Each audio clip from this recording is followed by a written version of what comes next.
wide out and once upon a time of injury, Deebo Samuel seeks trade.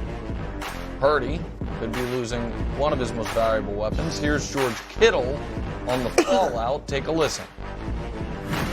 You can't really replace Deebo. I think he's one of the most unique players in the NFL. We're just going to have to build our offense a little bit differently because we won't have that available to us. But Deebo's a hell of a football player. I've loved being his teammate. I've loved sharing the field with him. I love going to war with him. If that is what happens and he is traded, I'll be very sad. Brew, you worried that your Niners are going in the wrong direction? No, not at all. I mean, Really? Look, there were a few years ago, I thought Deebo was the best football player in the league. And I thought A.J. 2021 Brown, is the year you're talking about. Yeah, when he did I thought everything. A.J. Brown was like a poor man's Deebo. Now their relationship obviously is pretty much reversed. But Deebo now, no. I mean, last few years he hasn't been great. Obviously injuries kind of have taken their toll on him. Last year he rushed for like 136 yards, so they'll be fine without Deebo. And they got, if they're healthy, Ayuk back, obviously Kittle. I think Ricky Pearsall, health again, but I liked what I saw from him. Jawan Jennings is back, who is a great number 3 receiver, if that's what he ends up being. And then their running game, you hope it's McCaffrey, but it's going to be productive as long as there's like a decent back in there, it looks like, with Jordan Mason and Guerrero ran for big yards. So the thing to me is they got to be healthy. And if they are, I think they'll be back in the mix. So here would be my concern, Coach, because Brew's right. Deebo Samuel wasn't that productive last year, and neither was the team. The offense wasn't that good. I think that with Kyle's offense, the ability to have all of these guys who are interchangeable pieces, like Kyle Juszczyk can catch passes, and Kittle can block great, and Deebo can do, you line them up anywhere, made them so difficult to defend. Deebo was, along with Christian McCaffrey, the most fungible of those chess pieces. Now we're talking about an older McCaffrey coming off an injury, Deebo being gone, then all of a sudden it's just more of a traditional offense, and that to me would be concerning. Yeah, there's a little bit of a fallacy that guys are irreplaceable, and teams are filled with talented players that people said couldn't replace somebody else there, and that's just the reality of where we are. Someone may be unhappy and may want to trade, and you may have to move on from them or make salary cap decisions. I think the one thing that San Francisco's shown a consistent ability to do is to not only find players, but also be aggressive in free agency and go out and get pieces that work really well in this offense. And it's unfortunate that Deebo's at the place that he's at, both in terms of his relationship with the 49ers and his production. But the idea that he's irreplaceable, I don't think so. And I think that they'll do another good job of finding some other pieces and then use them creatively. Like, I respect Kyle's ability to use guys in a creative way and maximize some abilities that I think a lot of offensive coordinators would have never taken the chance on. Yeah, I don't think they're going in the wrong direction. I think this is where their team was headed. When I look at Deebo, I'm not even so much of the thought that it was Kyle Shanahan not using him in the fashion of what we once saw him being utilized, more than it was Deebo Samuel not really wanting to play that role any longer. I agree with that. I think that was probably more of what it was. And so if he's just going to be a traditional receiver, well then, yeah, you can let him go.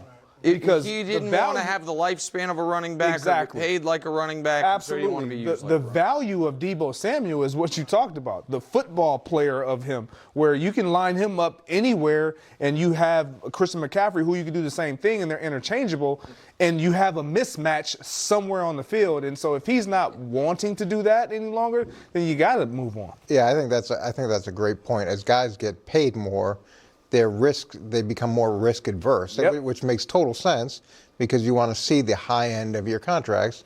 And when you're taking those extra hits and putting yourself in vulnerable spots, it doesn't make a lot of sense from a career perspective. Also, we knew this was coming the moment they gave Ayuk that deal. Right. When you spend your first pick on Pearsall, you sign Jawan Jennings the offseason before, and then you pay Ayuk. We all said remember at last year's draft, they evidently called around the league like, who do you want to trade for, Deebo or Ayuk, remember? Yeah. And so when they paid Ayuk, we knew this was coming. I'm really curious what the market will be for Deebo. Because at his contract, I don't know that you'll get better than like a 5th-round pick for him, honestly. So we'll see how it works. Rivalry between them.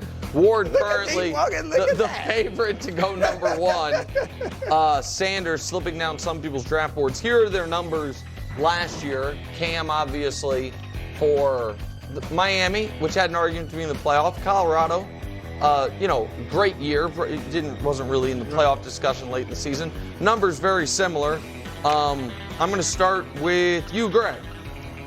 Who would you take if you were in the market for a quarterback? I'm taking Shedeur.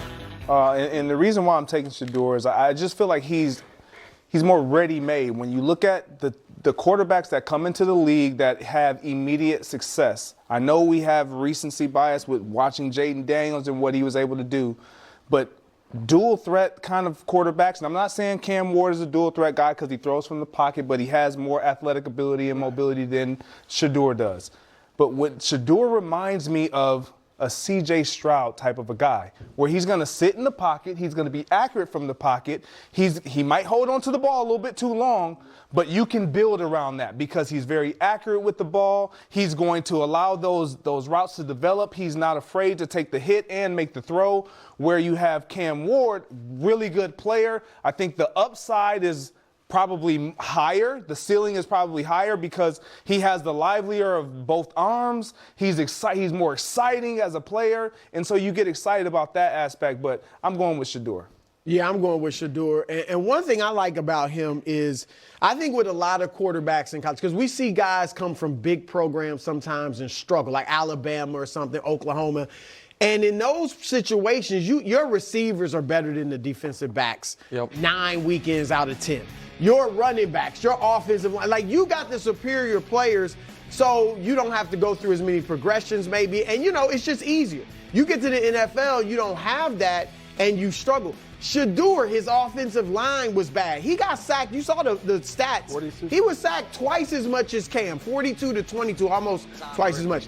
He didn't have a running game. Not either year that he was at Colorado, they didn't run for 1,000 yards. He had elite, I think, receivers, obviously Travis Hunter, but the other ones too. But I think the fact that he was so good under that type of duress, I think when he gets to the NFL, he's got a better running game and offensive line.